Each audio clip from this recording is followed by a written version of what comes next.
Welcome back. My next guest is Vicki Caramante from Childcare Resources of Rockland. Welcome, Vicki. Thank you for having me. Now, Vicki, it's great to have you on the program, and prior to you working at Childcare Resources, I certainly knew you with your work with Andy Stewart, the former supervisor in Orangetown. So before we get into Childcare Resources, which you're here to talk about, let's just get in a little bit to your family, your background, and then what led you to this point as the Executive Director of Childcare Resources. Well, thank you. I started my career when I was about 16 working for the city of New York.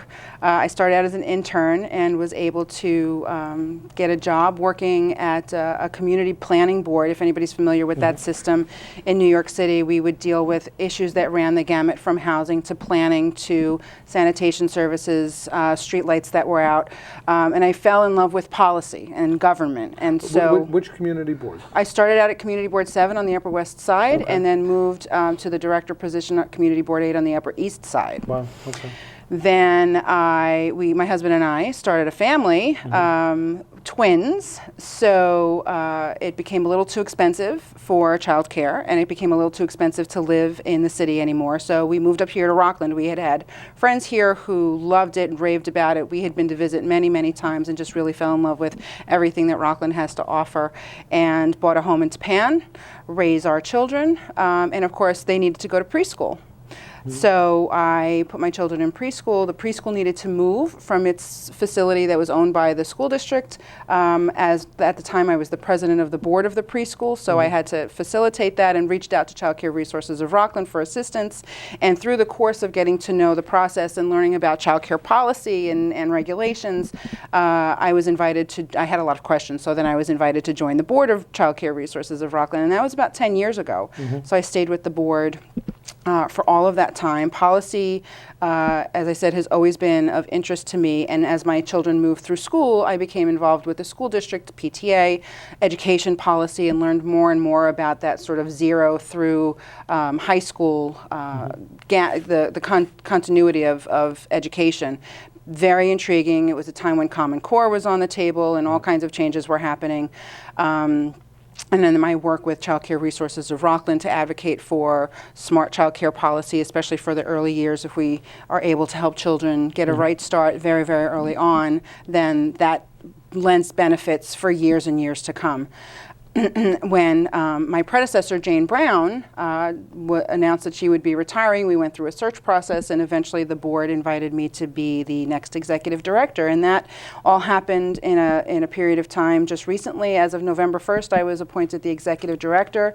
Jane and I worked together for a couple of months until her official retirement at the end of December, and I've been at the helm ever since, and it's just absolutely rewarding.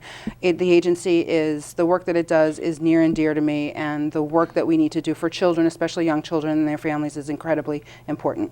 So before we get into some of the work of Childcare Resources and how people can get connected, just back on the policy issue, the policy end. So you also were fairly involved in the town of Orangetown as well, correct? I was lucky enough when former Supervisor Andy Stewart needed a confidential executive assistant. Somebody said to me, you know, you're really good at policy work, you should apply for the job, and I did. And he was convinced that I would be great at it and hired me, and I was able to work with him and Deputy Supervisor Alan Riff for the last 2 years of Andy's term. We were able to buy the town streetlights, and I was instrumental in helping herald that project through. There were a lot of moving pieces, saving the town hundreds of thousands of dollars a year, working on the team that brought the Chase Data Center to the Rockland Psychiatric Center property that the town owns. So 2 really major accomplishments in a very short period of time, among many, many others, and it was just a wonderful, wonderful experience, a broader view of things, especially here in Rockland for me. Yeah, and I got to meet you through, at that point in your career with Andy, and I had worked closely with Andy and with you, and we shared a lot of ideas, and certainly both you and Andy were probably more policy wonks, than some of the other folks that we had worked with from some of the other towns, and so we kind of connected on a wonkish level. Yes, I agree. It was a pleasure. Yeah, absolutely. So let's jump into Childcare Resources. So how long has Childcare Resources been around, and kind of what are its goals and services? So the agency itself has been around for 45 years now. It's celebrating its 45th year, and it started out as the Council for Young Children. Phyllis Hellbraun found that there was a need for support for early education and young children, and the agency has grown exponentially since then. We are the state-funded and actually county-funded as well resource and referral agency for child care. So technically, legally, the only agencies that should be giving out information and referral services about available child care are actual resource and referral agencies. So we are one of 34 of those statewide. We serve only Rockland County. There are some others statewide that serve multiple counties. Our job really is to make sure children have the best opportunities for early education, whatever that looks like for a family, from birth on through. We actually work with programs, school-age programs, after-school programs, so up to 8 years old. Ensuring that there's access to those programs, whatever access is defined as, whether it's financial access, transportation access, availability of slots that are to serve the age group that's necessary. We work with the providers themselves to ensure that they follow best practices and are meeting requirements in terms of whether it's medical training or it's health and safety training or best practices in terms of educating young children. So curriculum-based, play-based curriculum. We hear a lot these days about the academic rigors of elementary school and middle school and high school, and it kind of trickles down to the pre-K level, but we know that play is really best for children, so we really are advocates of that in terms of helping child care providers work in those parameters. And of course, we're huge advocates for early care policy. We want to make sure that the policies that are written, and of course, my love of policy is really where this goes to, are really effective, smart policies for families. We also support businesses because without childcare, parents can't necessarily go back to work or go to school. So having your child in a safe, quality childcare setting means that you can go to work or you can go to school without worrying about that child necessarily. And that makes you a more productive worker. We also can provide those services for human resources departments of companies if their employees are looking for childcare or looking to find the location where they could find childcare. So we do a lot of that, and we have information, or we have access to the information about the programs, the licensed and registered programs. Whether they have taken additional training to meet the needs of children with special needs, if they've taken additional training, say Child Development Associate credential, all of that information is part of the knowledge that we can impart when we make referrals or provide referrals for families. Right. And so childcare really takes on so many different forms. I mean, the classic case or example is the young family and the mom gives birth, and she's got to go back to work, and so she goes back to work. If she's lucky enough, she's able to squirrel away some extra time, and she goes back 3 months, 3-4 months later, and childcare can be in a lot of cases it's grandparents, family, what have you. There are a lot of folks that don't have that option, though. That's true. And so there becomes a panic, and we deal with it sometimes here in my office, where we'll get some phone calls from folks that are like, where do I go? And oftentimes they'll get referrals from pediatricians' offices. So what are the two things, or the one or two things, that a family should really be concerned with as they're looking for childcare?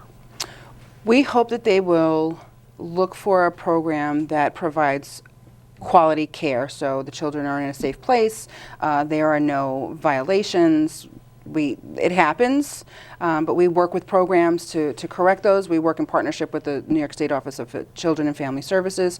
We want to make sure that children are in the right spot. You also want to make sure that there's a good interaction between the child and the teacher, between the parent and the teacher. Communication is very important. So those kinds of things, you want to feel comfortable when you go into a program knowing that your child will be safe and nurtured and educated. And that education looks different based on their age. Right. I will say, though, that we've been working with New York State recently, increased the amount of money available for infant and toddler slots. We know that there are not enough in Rockland and probably in the region and beyond for families who do need to go back to work after a shorter maternity or paternity time. So the New York State was able to increase funding for that. So we're working to increase those infant toddler slots and to increase the quality of those infant toddler slots. The money was tripled, which we're really thrilled for, because we're working to give families more options, and that's always the important thing, so that families have options for the circumstances that are right for them. Right. So we only have a couple of minutes left. Maybe you could talk about any upcoming events or initiatives that you're working on and how people can get involved. Well, we are very proud of the fact that we, in partnership with the United Way of Rockland County, administer a tuition scholarship program for families in need. So in Rockland County, the poverty level is 200. Poverty requirements for DSS subsidy, child care subsidy, are 200% over poverty level. There are still many, many families who cannot afford the high cost of child care, can cost $200, $300, even more a week. We just saw a study where infant toddler care can cost $14,000 a year or more in the lower Hudson Valley region, where SUNY tuition is only about $7,000 a year. So that cost differential is incredible. We don't think about the need for scholarships necessarily. So inspired by that United Way tuition scholarship program, in honor of Jane Brown and her retirement, the agency began the Jane Brown Tuition Scholarship Fund in addition to help supplement the need. We have, through the two programs, we're able to serve about 12 children at the moment. There's a waiting list of about another 12, so we really need to raise the money for that. So we've been working on fundraisers. We're planning another one for late September, and we thank the donors that have already donated to the program. But the need is great. And so, we talk about families in Rockland County. We seem like we can afford a lot, but if you know anything about the United Way's ALICE report, you need about $98,000 a year in income in order to kind of break even and really be able to live in Rockland County. And so that gap between the $50,000 of poverty level, and between $50,000 and $98,000, those families kind of don't have a lot of options. So this tuition scholarship program is really, really important. Great. And if folks want to contribute and help fund the scholarship, how would they do that? They can do that by calling our office directly. We take donations over the phone. They can go directly to our website. It's rocklandchildcare.org. I'm sorry, childcarerockland.org. Our telephone number is 845-425-0009. And certainly get on our mailing list, look at our website, look at our Facebook page, our social media. We're always putting information out that way. Like it, share it. Be a supporter of us in that way as well. So, and on Facebook page as well? The Facebook page is Childcare Resources of Rockland. Right, so a lot of information out there. Just give the contact info one more time. Sure, the website is childcarerockland.org. The telephone number is 845-425-0009. Great. Well, Vicki, I want to thank you for being such a great guest. Greatly appreciate it, George. Really happy to have you on the program. And we wish you well as you continue at the leadership helm of this really important not-for-profit helping people here in Rockland County. Thank you very much. Greatly appreciate it. Thanks. And we'll be right back. Stay tuned.